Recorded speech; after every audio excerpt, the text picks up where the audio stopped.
Please hold the line. We will answer your call as soon as possible. I'm Michael Schneider, founder and CEO of Service. This is another edition of Please Hold. Today my guest is Melody McCloskey. Melody is the co-founder and CEO of Styleseat, a very quickly growing platform for stylists, beauty practitioners, and I'm sure other people we're going to hear about all over the US. Thanks for being here. Thanks for having me. This is awesome. And you're the first woman we've had on here, which is awesome, but I'm also kind of embarrassed about. You know, How many people have you had? We've had 9 episodes now, and you're the first woman. And I wanted to talk to you just about women in tech in general. Sure. Some things we found out about you is that you dropped out of an advanced computer science class in high school because you were the only girl and it was too much pressure. Yeah. And then at UC Davis, an advisor told you that you're a girl and you have great social skills, so you should go into PR. Huh? And I think you tried PR, you didn't like it very much. I was horrible at it. There's a difference. Really? Yes. What happened to the great social skills? I think one of the problems is no one wants to hear about how they should completely refactor their product and their business strategy from like their junior PR person at their agency. And it was not the stuff that seemed so obvious to me and like maybe we should talk about this, people weren't feeling. So it wasn't that successful of a run for me. Is it hard being a woman in tech in 2016? Is it harder to raise money? Is it harder to have people take you seriously? Have we moved on beyond those issues? Like, how do you kind of see it? We definitely have not moved beyond the issues. There's things I think that women face in this industry that men just don't have to think about or face, and they're pretty big things. Like what? So, I mean, let's say, and this isn't unique to tech, but let's say you want to have a family, right, and have kids, like something that you know about. I think there's unique pressures on women that aren't necessarily put on men, so that can be a big challenge. I think...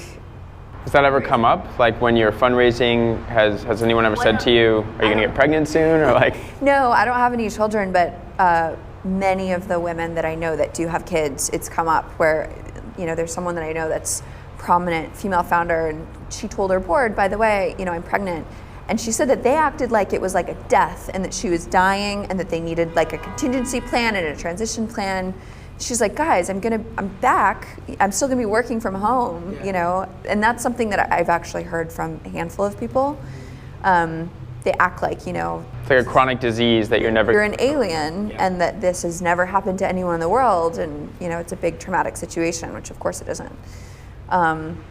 It's tough for fundraising when, I'm not sure the exact statistic now currently because it changes, but let's say 96% of of investment partners are men, especially if you're pitching a female-centric business. Right. That can be a challenge. Like I've made the joke before that 30% of VCs are bald, which actually is probably close to the real number, which means they inherently don't care about anything in the hair industry, which happens to be a massive, massive industry. And it makes it extra challenging for I think women that are starting these companies in these amazing growth spaces that where investment partners might not necessarily get it. Yeah. So when you were raising money for Styleseat, you were pitching, I'm guessing, mostly men to raise, and you were trying to convince them to invest in you and invest in an industry that's largely female focused that they probably really couldn't relate to. Yeah.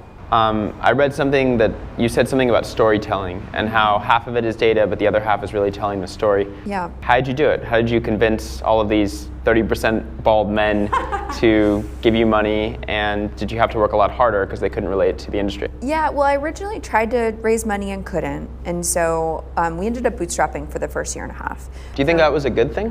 Was that a good restriction? I think it was a good thing. I think that it could have probably been like a 6 or 9 month thing, and I was, especially in the beginning, mentally blocked myself and was just like, no, let's wait until the metrics are a little bit better. We're not ready yet. We probably were fine.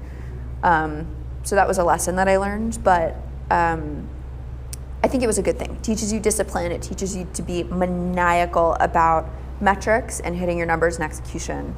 So I don't regret that at all. I think that was fantastic. And then when you get money, you know how hard it is to come by and how hard it is without it. And so you're like crazy about it. You don't spend it as easily. Exactly. Yeah. You know what a budget is. I learned very quickly what a P&L was and how to manage one, et cetera.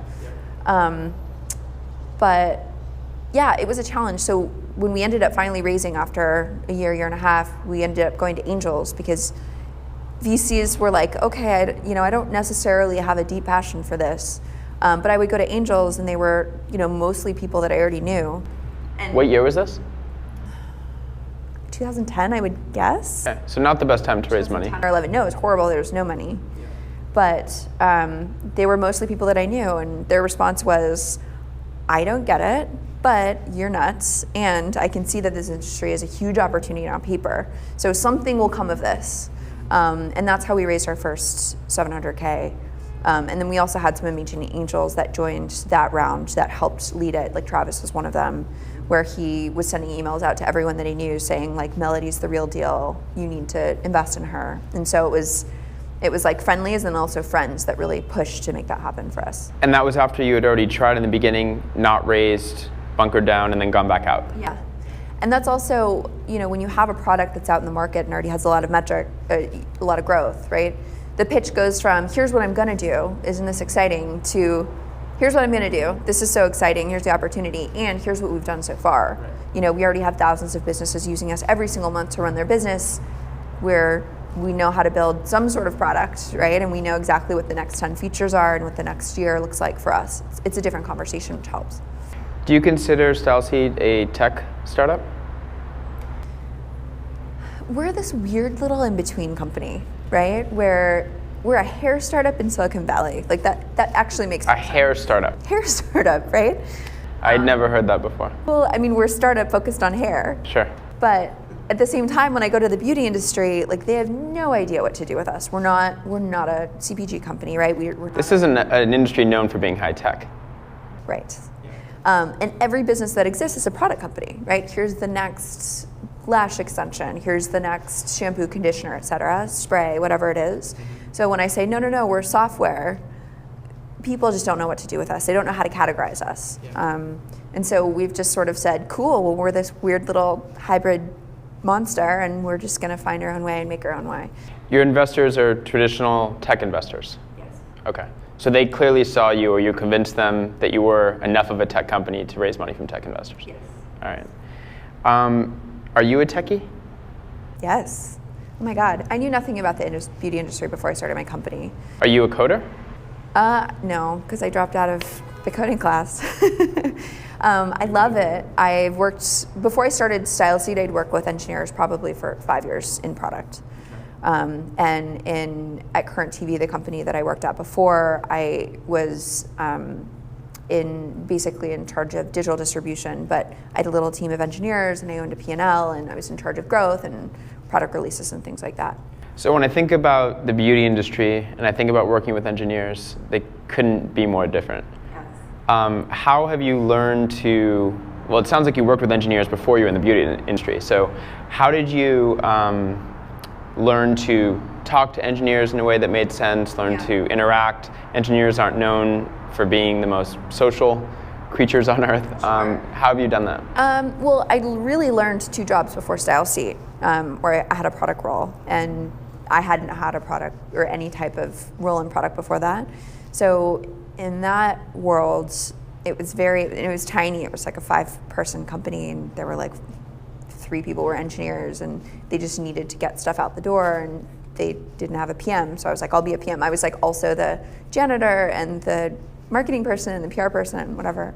But most of my time, 90% of my time was spent with product. And so learning how releases work and features, and really diving down into the logic behind the code that they were releasing, and understanding, making sure they were taking things into account. I learned how the logic of software works, and then helped incorporate that into my next job, and still continue to work with engineers. And then the same thing at Styleseat. I brought on an engineer to build our prototype before I brought on my co-founder. And so built the spec out for him and worked really closely with him on the product that he was building. But I'm so thankful for my co-founder, Dan, who is our CTO and is one of the most brilliant hackers I've ever met, in addition to having the coolest hair I've ever seen in my life. He has really cool hair. Like when we worked together at Current, he would come to the office like 1 week with electric red hair, and then be electric yellow, and then be electric pink. Like every week it would just change, and he'd have a mohawk, and then he'd buzz it off and all this stuff. Does that go into warp speed at Burning Man, and he's changing it like by the hour? 2 years ago, he had leather extensions, a leather extension mohawk put into his hair, which was like a step beyond anything I've ever seen, where he had this crazy mohawk, and then he had like commercial hair put into it, and then he had extension leather strips put into that like went all the way down his back, and it was like Mad Max dialed up. It was insane. Go Dan. But I was like, if there's one person that I'm gonna start up with, it's that guy. That makes total sense. Yeah.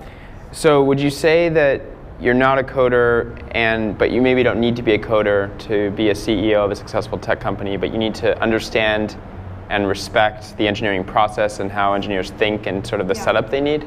Yeah. Is that the right?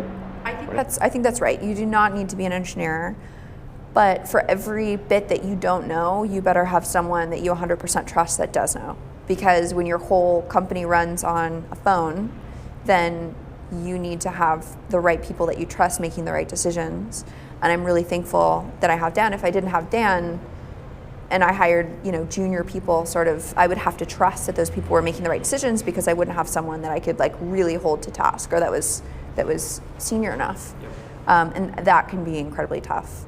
So it isn't to say that you can't work with an agency or you can't work with junior people and not have a technical co-founder, but I think it's a gamble if you're not doing that. And when tech is your whole business, you just don't really want to gamble if you can avoid it.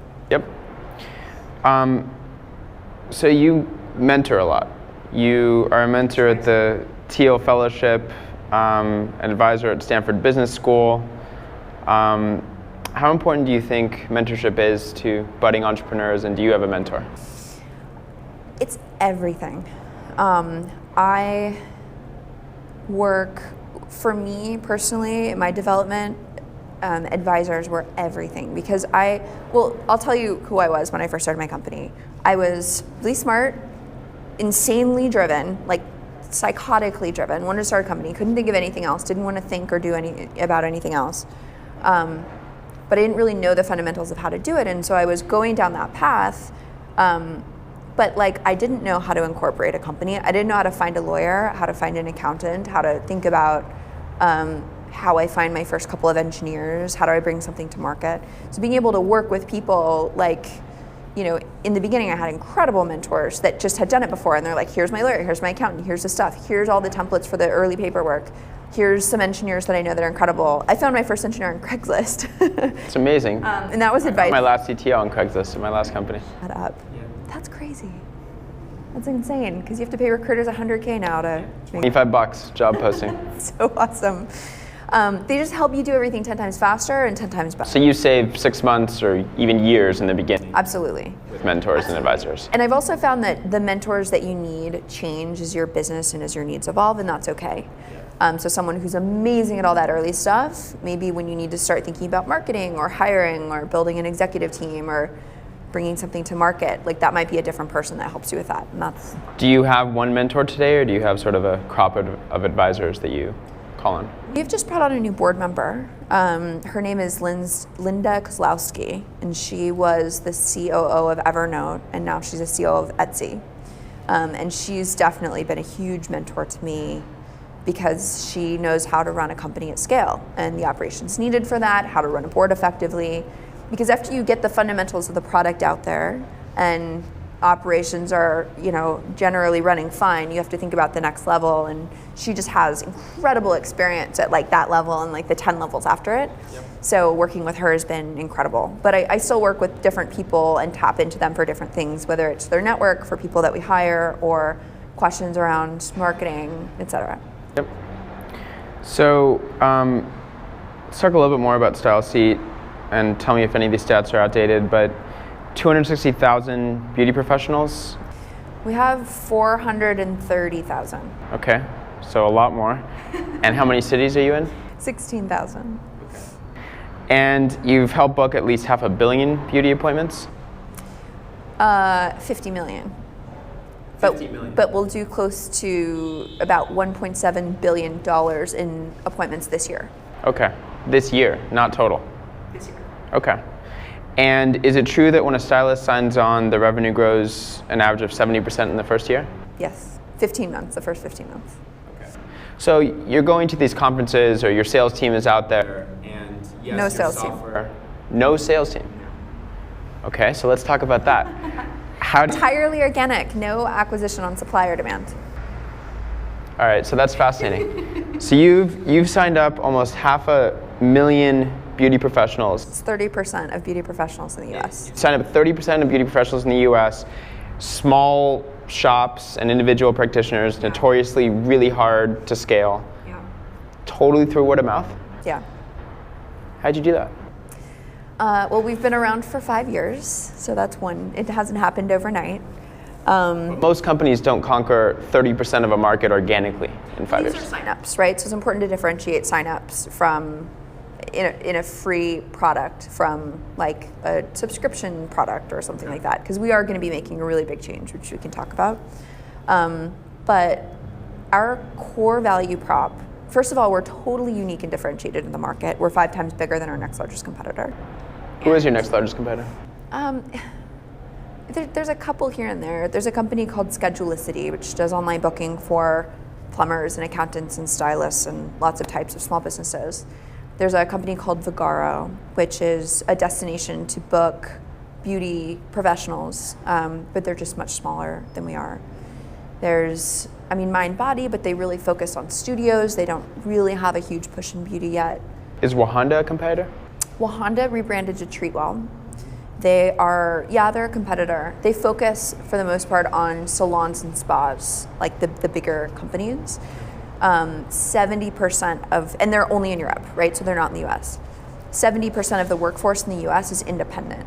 So they're not employees at salons, they're independent professionals. So it's the really hard supply to get after. It's the mom and pop shops, the individual entrepreneurs. So is it that 70%, is the basic pitch, sign up with Styleseat, will make you more money? Sign up with Styleseat, we'll run your business better, we'll make you more money. Okay. Exactly. So our core value prop, what's tough with marketplaces is it's chicken and egg, right? You tell one side that you're going to bring the other, but you can't bring the other until you have enough of one side. And so you got to figure out how to do that in some clever, awesome way. Our core value prop to our supply is we help you run your business better. We're a great place for you to track your clients in your phone because you're probably using 3x5 cards or you're not tracking them at all. We do automatic follow-ups, reminders, thank yous. CRM must be a totally foreign concept to these people. It is a stylist's entire business, and most of them couldn't tell you what CRM is because they just don't care about it. It's super annoying. And especially as a stylist, if you don't have an automated tool, which very few of them do, pen and paper is our biggest competitor, you don't have an automated tool, that means you're calling people. For the first hour of your day, you're calling and you're texting your clients and letting them know about their upcoming appointment and then rescheduling when they need to. And that hour means you're not with a client making money. So we help them in that respect. We double the frequency of their existing clients. We give them a website, we let them offer online booking. Currently 44% of appointments on Styleseat are booked when the salon is closed. Because your clients are thinking about it at 10 p.m. at night when you're brushing your teeth and you're like, oh my God, I need to fix this. You're not thinking about it at noon when you're at work. Younger generations, though, also hate to pick up the phone to book anything. I hate to pick up the phone. Me too. I have my dry cleaning delivered. I'm so lazy. I have my groceries delivered. Postmates brings me, food. My car shows up when I click my phone. The last thing I want to do is talk to a receptionist at a salon and they're like, oh, well, and you're like, well, what about this day? And going back and forth, it's just... The whole thing is annoying. It's so annoying. Yeah. So you do all that for them. I'm just lazy, and I'm so happy that other people are lazy. Well, you happen to live in an era where it's okay to be lazy, and literally everything could just come right to you. This is true. I think what's great about that, though, is, for example, in the beauty industry, 80% of stylists were employees when we started in 2011. And today, only 20% are employees, or 30% are employees. 70%, the vast majority of the industry has become independent just in the past couple of years. Yeah. Why do you think that is? It's because stylists used to be beholden to salons, meaning they would show up, they would cut hair, they would leave. That salon would manage client acquisition, retention, marketing, et cetera. and payments processing and taxes and all this stuff. But the stylist would have to pay the salon 50% of their revenue. And what stylists realized is, wow, I can actually do all that stuff on my own with this awesome free tool, Styleseat, and I can make twice as much money, and they're actually going to grow that amount of money, for me. So do you guys think you were the primary driver in getting all these stylists to go from being employees to independent contractors? We were a huge driver. I would say mobile phones were also a huge driver. Believe it or not, 2011, not everyone had smartphones. Yep. And I also think Instagram has been huge and Facebook has been huge, because all of a sudden there was this amazing visual platform to help you attract new clients and followers, and you're realizing that businesses can actually use the internet to grow. Are you guys taking a cut of that 1.7 billion? So we are starting to, and that's the big transition for us as a business. We take, of the payments that we process, we take 2.75%, so it's similar, the same numbers as Square. Is that for a credit card processing fee, or is that? It's a credit card processing fee. We have 3 revenue streams. One is at 2.75%, and that's a number that's growing at a strong rate for us. So it's really exciting. We're seeing a lot of appetite for using us to process payments. The second revenue stream for us is lead gen. So we take a 50% fee when we drive a brand new client to a stylist. And then the third revenue stream for us, which is like this big change that we're making, which I'm really excited about, but it's super scary and super exciting, is that we're charging a $35 monthly fee to our stylists to use the tools. So currently, one thing that's really helped us solidify our spot in the market is that we've been totally free, and we're the only platform that has been totally free, because there's not a lot of venture capital for hair startups, right? And so we've been fortunate enough to be in the leading position there. But at the same time, what that means is that you have, with any free model, you have businesses that are sort of engaged, right? Kind of engaged, but not really. And that can lead to challenges. It's hard on your customer support team. It's hard on your account management team. If a client were to book an appointment and show up and the stylist isn't there, that's an awful experience. And so we're able to eliminate all of that by raising the barriers and improving the quality of the stylists that will continue to use Styleseat. So that's a great segue into talking about customer service, which is what I think about a lot. If that happens, if somebody books through Styleseat, first of all, does the consumer know they're booking through Styleseat? Yes. So there's 2 ways an appointment happens. Either the client calls the stylist, and the stylist opens up their Styleseat app and books that themselves. So we run their internal schedule. Or the client goes to styleseat.com, finds their stylist, books an appointment, pays from their phone. They know they're booking through Styleseat. Do they hold you guys responsible if the stylist isn't there, or they don't like their haircut, or they're overcharged? If the stylist isn't there, they do. And that's tough, right? Because the stylist manages their schedule in our system. We're just the platform. You guys have nothing to do with it. I have no idea who that person is, right? But sort of like someone holding Microsoft responsible if you're using Outlook, or Google if you're using Gmail, and you're using them for your calendar and you don't show up. Yeah, exactly. Literally have nothing to do with it. Exactly. But do they call you, or do they email Styleseat asking for a refund or a compensation? We provide them with the refund. So we take care of all of that for them. And as you can imagine, that can be expensive. Yeah. So we're moving forward. Does the stylist reimburse you guys, or is that just a marketing Sometimes. expense? I mean, that's the challenge with working with small businesses, is there's these challenges. And so it's an economic choice. We're obviously it's not a huge problem for us, but the cost of growing so fast and working with so many businesses and being a free tool with premium options is that you have to ensure that the client will have a great experience, and sometimes that costs money to make that happen. Yeah. So would you say you guys are the primary customer service channel for the customer, or once they're in the stylist's seat at the salon, then the stylist kind of takes over from there? That's when the stylist takes over, for sure. But if there's a problem with booking, if the stylist has a problem with their platform or with the client, or I don't ever want to see this person again, or it can get interesting. When it makes sense for us to step in, we do.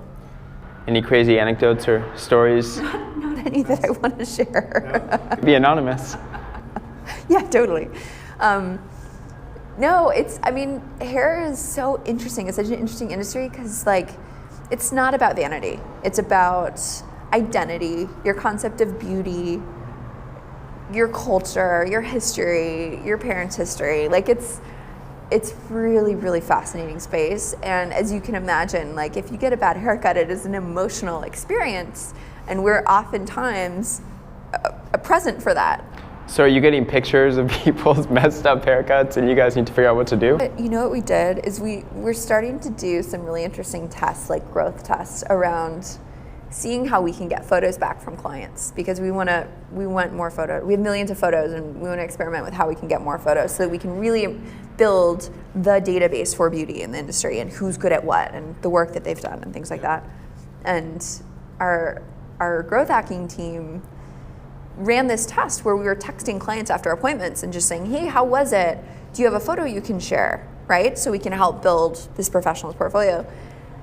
And for 99% of the people that they reached out to, it was totally great. We got all these great photos, and the guys look great, and they're all proud and happy, and the women, and it was like this really fun experiment. But they forgot to filter out certain services, and this woman got waxing down there. And they were like, hey, do you mind sending a photo so we can build this portfolio? And most people were like, no. And we were like, oh my God, we're so sorry. Like, she was more than happy to share. And there were a few people that did share. And that was really touching. Yeah. Did that go straight into your Instagram, or was there some sort of mediation? No. Once like the first one came in, we were like, oh my gosh, let's turn this off, and let's fix it. But that was definitely, like, at one point there's one engineer that just like got white and freaked out and like looked at me, and I'm like, what? And I walk over to his screen and I'm like, okay, why don't we fix this immediately? It was pretty funny. That is really but it's like this, it's lovely how open people are willing to be to support their beauty profession. The job, then send in the photo, no matter where it took place. So another thing I read is that you sat on this idea for the company for, was it 2 years before you started it? Yeah. Why? Because I was too scared. I was too scared to start a company. And scared of failure? Scared of failure, and just also more powerfully like the belief that I couldn't do it. So it's like, even if I do fail, fine, but like there's no way I can be successful. Why do you think you were so hard on yourself? And do you think anyone that hasn't started a company before just has that mindset? Like, some people don't have that mindset. Okay. And they're very gifted, lovely people. We know a handful of people like that. I think it's tough. So I didn't know a single female founder when I started my company. They existed, I just didn't know any of them. Now there's tons. Yeah. But that was really, so it's not like I had people that I could go to and say, could I do this? Like, what do you think? People that were like me, I guess. It was mental blockers. Like, I'm not smart enough. I'm not an engineer. I've never done this before. I didn't go to Stanford. I'll never be able to raise money. I don't know anything about any of this stuff. Do you think there's a correlation between higher education and where you went and entrepreneurial success? Well, I think there's a tremendous benefit to being around other people who have the mindset of course you can do this. Of course we can change the world. And the benefit of going to like a Stanford or Harvard is that lots of people feel that way because their parents feel that way, and that's kind of the DNA of how they were raised. Yep. My dad was a police officer, so rules are rules, and you stay in your lane, and you don't deviate, and you put in the time to get what you want. And that's perfectly lovely, but being an entrepreneur is just a different mindset. And so I had to learn that when I was kind of out in the world. Did your dad get you off of speeding tickets when you were younger? I had on the back of my license, I printed out on this little like strip, like, in case of emergency, please call Lieutenant George McCloskey, and like his information. And I would like, every time I'd get pulled over, I'd like cry. That's the benefit of being a girl, is you can just. So you played the girl card and you were crying, and then. I'd hand, the license plate like back side up, like over to the guy. Ooh, and I never got a ticket. Wow. Which isn't illegal. It's a perfectly legal thing. It's not illegal, unless there was a 20 wrapped around your driver's license. It's not illegal. Never. I'm very lucky. I never told my dad that, I think. He's gonna know now. What did your mom do? My mom was a volunteer art teacher. Okay. So your mom was a teacher, your dad was a police officer, so where did you come from? Like, was it the people you surrounded yourself with and your friends that gave you the ambition and the drive to go start something? Potentially, like, there are some people in my family, like extended family, that have started successful companies before. So I think my dad is also pretty entrepreneurial. He's in tech now. He runs security at Square. So he is now has a super cool, awesome job and knows all about tech. And now, like, it's funny, when I first started the company, he thought it was like some blog or something. It was just like, whatever. And now that he's in tech, like, he knows all the players, he knows how everything works, he knows all about funding and like all the issues, that all the things that the publications write about. And so that's been really fun to kind of share this period of my career with him, and for him to, like, for both of us to share. It's been great. That's great. So a couple years, you were scared of failure. What was it that ultimately tipped you over the edge and you're like, I'm just going to go for this? I woke up one day and it's like it just dawned on me. I was like, what if someone else starts this? If someone else starts this company and it's not me, that will be my biggest regret for the rest of my life. Now, that's a little dramatic, but that's how I felt at the time. I said, I've been obsessing over this for 2 years. I've spent all this energy on why I shouldn't do it, right? And all of a sudden I woke up and was like, someone else does this, I'll never recover. And so all of a sudden, all of that energy that I'd spent on, let's think through all the reasons why you can't, were like freed up because that decision had been made. And I could use that energy into like all the things that needed to be figured out and to actually building. And that was like this freeing moment where I felt light as air. And it's like, okay, well, if I fail, and that's fine. I'll fall on my face in front of everyone I know. I don't actually care about that, right? Because that's less bad than if someone else does this. Do you think a certain amount of fear is necessary and healthy to help you stay ahead? I think a certain amount of, because I don't have fear about my business. I have like, it's like heat or like fervor or like obsession or not anger, but like, I will do this. It will be done. Like, I feel like as an entrepreneur, you walk into the office and you're like, oh, my hair's on fire? Okay, let me go fix that. And you're like, oh, my arm fell off? Okay, great. Oh, my leg is broken? Like, all right, well, let's fix it. Now it's the afternoon. Like, it's this crazy up and down thing that doesn't actually really change as you, like in the beginning, like the craziness and the chaos and the workload at the beginning doesn't actually, I haven't seen it change over 5 years. It just becomes different stuff. And so it's all about resiliency. And there's no problem that is too big for you to solve. And you just have to be okay with that. And you have to be okay with constant problems and like get excited and energized by constant problems. Like if there aren't constant problems, I'm like, what's wrong? I like kind of freak out a little bit. So if things are too calm, you get worried? Well, that means you're not moving fast enough. That means you should be growing way faster than you're growing, or monetizing way faster. Like, someone's slacking if things aren't breaking and completely falling apart. Do you have any personal habits or routines that help you kind of stay balanced? Do you do yoga a lot? Do you go on walks? Do you not watch Netflix at home? We talked about how terrible your internet is, but it's true. What do you do to stay balanced? Exercise is huge. So I try and work out as many days of the week as I possibly can. Eating really healthy. I'm paleo now, which has been, I found like a huge boost in energy when I became paleo, which was awesome. And like happiness boost. Right, yeah, I don't know. Like I'll eat carbs sometimes, processed carbs, but just like fruits, veggies, a little bit of protein is like, makes me so happy. Coffee? Yes. Lots of coffee? Not too much coffee, like 1 or 2 coffees a day, but I love coffee. Is there any moment when you started Styleseat that just sort of some like impending doom moment, or it almost killed the company, like any sort of moment that you had to get over that was really difficult? There's been so many. Any one that stands out, or is it just all those day-to-day challenges? I remember when Dan and I we had like a couple months runway in the bank, and we were only like 4 people at the time. So you can imagine how little money that is. Not a safe place to be. No, not a great place to be. And we were fundraising, and we had some of it, but we needed to get more to have any of it, right? How did you, in that situation when you were fundraising, did you tell the VCs how little runway you had? In the beginning, it's sort of assumed you have no money when you're so small and you haven't really raised that much. Yeah. So it's less of an issue. When you start to raise more, we've raised $40 million at this point. Yeah, you have to be transparent about it. We have we have this much runway in the bank. Here's our timeline. So if you want to be involved, does that work for you? And the more you have, the more leverage you have, et cetera.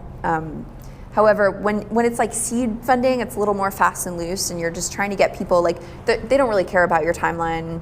They either really want to be involved and they can cut you that 50, 100K check, or they're not interested. Yeah. But that's, for a VC firm, that's not a lot of money, and so they can do things pretty fast. So how close did you get to zero? Well, I went into this meeting and they had asked us to fly out because they're in the middle of the country. They're like, please fly out. We really want to do this deal. We want to lead you around. Yes. Okay. Well, if I tell you what city, you're going to know who it was. Okay. And I don't want to share that. So we show up to this office and we do our pitch, and I thought that I was ready because this person who brought us out there was the very early investor with a company in a totally different space but had a very similar business model. So he was like, I totally get this. My firm will completely be on board, like, come out. So we flew out, we pitched them, and it was one of the worst pitches in terms of how it went. Like, I did my regular pitch, and it's like, here's the opportunity, and look at all of our traction and all this stuff. And they were just asking me these really intensely specific questions that we just didn't have the answers for. And I'm like, well, we don't have that information yet, but we will know things like that in the next 6 to 12 months, et cetera. And they were just like, well, we are not interested. And it's really hard to, like, know that you're at the end of the rope, fly all the way out there, dress up, whatever, go into this meeting, put out your heart and soul. Yeah, exactly. And then just, like, get stomped on. And I left, and I remember walking like 3 blocks with my co-founder. And then all of a sudden, in the middle of a busy city, laid down in the middle of the cement, just laid down on the floor and, like, burst into tears. Like, it was like so many things had built up, and that was so soul crushing that I just, like, burst into tears. It was like, which I never do. I never cry. I never break down. I'm, like, cold as ice, right, normally, when it comes to work. Because, like, that resiliency, like, my reaction is like, okay, well, this is a problem. How do we fix it? Like, I don't just emotionally react like that. So I, like, burst into tears. I'm just like, oh my God, I'm the worst CEO. I'm the worst founder. This is so horrible, et cetera. And then, like, 1 minute passes, and my co-founder's staring down at me, like, with just disgust. And, like, I open up my eyes, and he goes, are you done? And I was like, yes. And he goes, okay, I'm going to give you 1 more minute, and then oh my God, I'm sorry. And then we're going to go figure out what our next step is over a beer. And I was like, okay, And what's interesting, he's amazing. He's incredible. Oh my God, please get a co-founder. Have an incredible co-founder like that, because they're amazing. That VC went under months later. And what I didn't realize at the time is that financially they weren't doing that well. And the stuff that they were asking for was stuff that you ask a Series B company, right? Or something that's way later. Yeah. And at the time I was like, the fact that I don't have this information means I'm bad, but I actually just didn't have the context. And we ended up raising and doing okay. But that was a moment where I'm like, this is the end of the road for us. Yeah. And no, it was fine. Yeah. Well, it doesn't sound like they would have been a great partner for you, even if it had gone through. Yeah, exactly. And so part of what you learn as an entrepreneur is you can never compare yourself to others. You can't compare your company to other companies in their journey, because you'll find, like, all the companies that are lauded and applauded and oh my God, sometimes don't exist in 2 years. And there have been so many times where I'm like, oh my gosh, this person raised so much more than me or so much faster, and I'm horrible at my job. And you compare yourself to others, and then that company goes away and you're still there, and you're like, oh, okay, I need to cut myself some slack. I need to not compare myself to others. I need to keep my blinders on. Yep. And that was been an interesting lesson for me. So what's next? Do you guys IPO? Let's see. So we're moving over to paid subscription. That is going to be massive for us and really exciting. Our focus is cash flow positive. Are you in the black? We're getting there. So I'm excited about that. We're also excited about, Styleseat is big in terms of the beauty space, but we don't yet have a strong consumer brand. It's like a lot of people use us, but they think of us as like a utility to book with their stylist instead of the destination to discover, book, and pay, the open table of the beauty industry. So we're going to be doing some things to change that. Are people pretty loyal with their stylists? Like, open table is a little bit different because I don't always want to go to the same restaurant. Yeah. but with my stylist, I kind of want to have the same person cut my hair. So 50%, this is actually something that I find that men are much more loyal than women when it comes to beauty services. The average customer has stayed with their stylist, only 50% of people go to the same person over the course of a year. So 50% of clients are changing and looking for someone else. And it's much more frequently women than men. And then women are booking 55 services with 13 different professionals over the course of a year. So a woman Did you say 55 services? they're going, yeah, and getting 55 services. That's like every week. I know. So you're talking about manicure regularly with different people every time, pedicure probably once a month, you're getting a facial once or twice a year, you're getting haircut every 6 weeks, hair color with someone else every 6 weeks, waxing is a thing. It's a lot of maintenance. Eyelashes are a thing. You're getting your makeup done sometimes. So this is an example of like, guys don't, I mean, the whole allure of women is that you think that they just naturally look like that, and it takes a little bit of maintenance sometimes. I'm convinced that women think they need more makeup and more services like that than they actually do. Well, you also have the most beautiful wife on the planet, and she doesn't need any makeup, and she's gifted. I told her that, but she still gets her hair done and her eyelashes done. You also want to feel, you want to feel that extra boost. That's what's great about beauty. Like, so many people think it's about vanity, and that's not actually it. Like, I don't really care about that stuff, but I want to look and feel my best. In any situation, I want to walk in and feel confidence as much as possible. And little things like this are fun, and they're an investment in yourself, and it's so much more than that. Yep. Any final words for budding entrepreneurs that are watching this? It's really, really, really, really hard to start a company, but it's so worth it. It's the best thing that I've ever done. It's not for everyone, but if you think it's for you, like, definitely give it a shot. Yeah, cool. Well, thanks for your time. Thank you. Did you like what you just saw? You want to see more? Go ahead and subscribe. We have new episodes every Tuesday. And if there's someone you want to see on the show, just add them as a comment down below. We'll take a look and we'll have them on if we can. Thanks again.